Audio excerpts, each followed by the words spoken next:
right, so it's Dr. Lowenstein here with Rebecca. You want to introduce yourself? Hi, I'm Becca. I'm an ICU nurse. That's pretty much it. That's her whole life, is it? Kinda. Kinda? Yeah. So you want to talk a little bit about before your surgery? Before I had the posterior surgery, I was averaging a headache a migraine every day. Just to be clear, posterior surgery means occipital nerve Exactly. decompression. Yes. I was nauseous all the time. I just felt horrible. My quality of life, I couldn't do the things that I wanted to do. I was very much so limited by how much pain I was in all the time.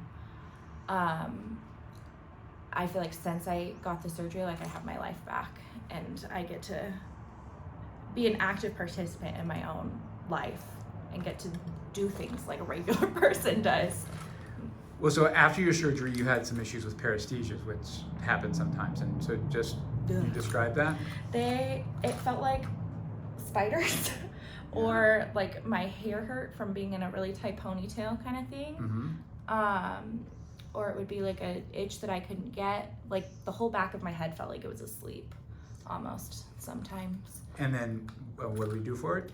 I was on gabapentin Right. for a little bit post-op, and that significantly improved. And now I'm off of that and off of a whole bunch of other meds that I was on before surgery. So those other meds for your migraines, such as? I was on Qdexy, which is extended release Topamax. That one has some nasty side effects, so I was really excited to get off of that. I was getting nerve blocks, I think probably every 2 months, and I'm not doing that anymore. And then I'm off of a sub-Q injection, Aimovig. So a big change from where I was before on a whole bunch of real pricey things. So financially, that's a big deal.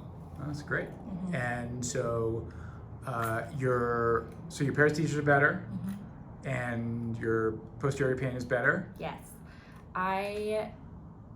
So my headaches used to almost always be on that back right, and now after having the surgery, I have pain-free days, which is a crazy concept for me because I wouldn't usually realize how bad my headache was until I made my coffee in the morning, and now I feel like there's a lot of days where I'm making my coffee and I'm like, oh, I'm not in pain, Yeah. which is normal. Right.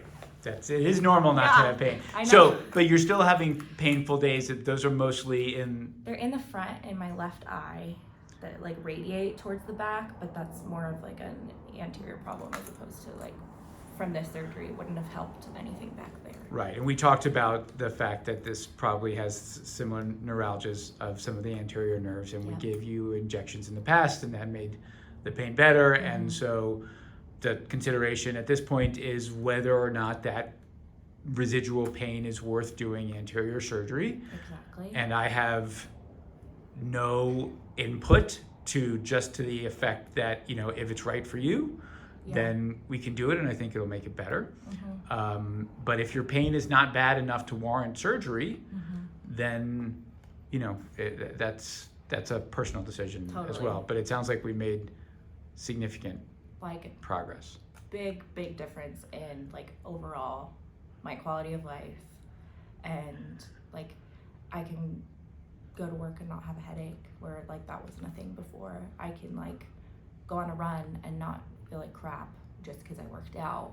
I just get to do so much more that I should be able to do because I'm in my 20s. Yeah. And now I feel like I actually can. Great. Mm-hmm. That's great to hear. I'm glad you're doing so well.